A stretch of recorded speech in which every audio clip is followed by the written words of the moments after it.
Ang manika sa lumang bahay.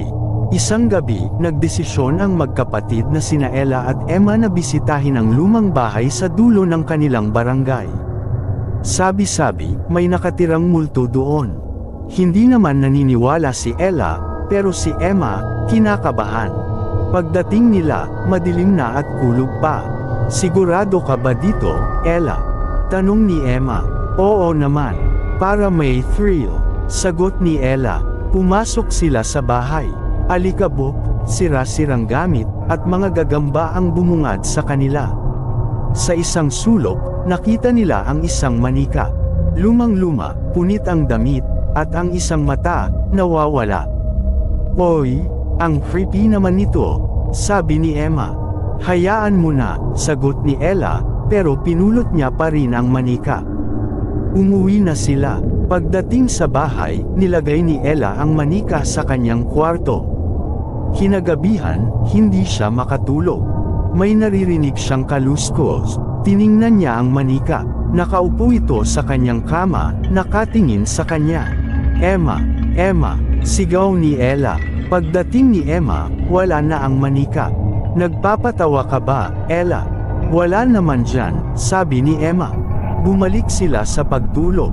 Kinabukasan, nawawala ang mga gamit ni Ella. Tapos, may mga sulat sa dingding na gawa sa dugo.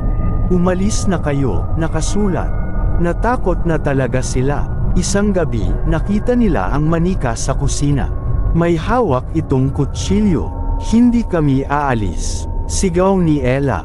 Biglang sumugod ang manika. Tumakbo sila palabas ng bahay. Simula noon, hindi na sila bumalik sa bahay na iyon. Pero sabi nila, kung dadaan ka sa harap ng bahay, makikita mo ang manika sa bintana, nakatingin sa iyo.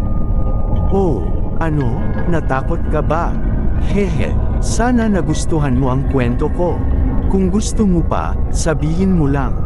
Bigyan mo ko ng 10 minutes na sobrang nakakatakot na horror story in Tagalog." Okay, here's a 10-minute Tagalog horror story that will send shivers down your spine. Get ready! Ang sumpa ng anting-anting. Si Mang Temyong ay isang matandang manggagamot sa liblib na probinsya. Kilala siya sa kanyang mga antang-antang na nagbibigay proteksyon sa mga taong nangangailangan. Isang araw, dumating si Junior, isang binata na humihingi ng tulong. May sumpa raw na nakadikit sa kanyang pamilya. "Mang Temyong, tulungan niyo po ako. May nararamdaman akong kakaiba. Parang may